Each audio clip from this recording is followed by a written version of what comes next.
السلام عليكم ورحمة الله وبركاته. أنا شفت واحد محلل خليجي في أحد القنوات تكلم على اليمن في فقر، واليمن عنده أزمة اقتصادية، ونحن في مجلس التعاون الخليجي عندنا استراتيجيات لدعم اليمن في المنح. حياك الله. شوف يا عزيزي، اليمن مش فقير والله. اليمن يرزح تحت التآمرات الدولية والإقليمية. هذه أعتقد أنها رسالة بتوصل. ثانيا، المنح اللي تجيبوها إلى يد لصوص، والدعومات اللي تجيبوها تجي إلى يد حرامية سرق فيما توصل للشعب. أنتوا تدعموا أتباع. بدل هذه الاستراتيجيات اللي بتعملوها والدراسات كيف نساعد اليمن يخرج من الأزمة الاقتصادية وكيف نحسن من مستواه المعيشي، يا أخي أنا عندي لك حل. أنا بعطيك الحل. مليون يمني،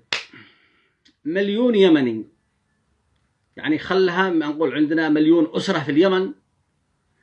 مجلس التعاون الخليجي 6 دول، كل دولة تدخل 160 ألف يمني يشتغل عندكم بعرقه. والأسرة اللي ما عندها واحد يقترب،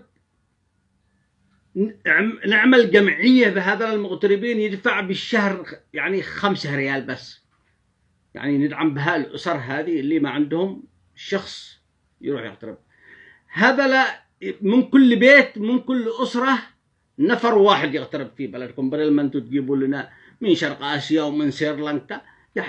هذا هنا بتحلوا المشكلة الاقتصادية والفقر اللي تقولوا عنه في اليمن، عالجتوا خلاص الشعب اليمني. كل واحد عنده مغترب في دول الخليج، أمورنا ميسرة معاه في خلاص احتلت المشكلة. حتى ما نبي منكم لا منحة ولا وديعة ولا دعومات، والله ما عاد نشتي حاجة، بس نشتي هذا. كل دولة خليجية تدخل 160 ألف يمني يشتغل في أراضيها،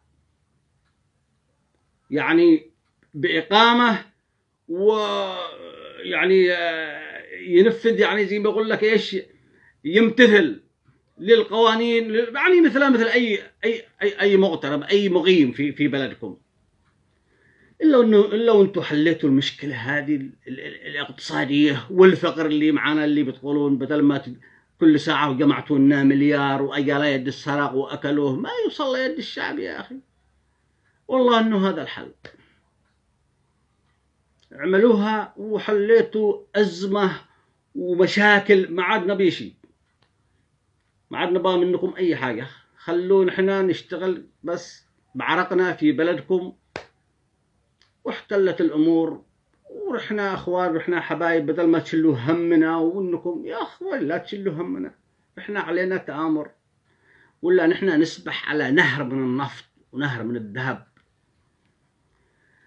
ولكن معانا النخبة السياسية المرتزقة هذه اللي أوصلت البلد إلى هذا الحال. ولكم تحياتي، عبد الرغيب اليهري ذو القرنين.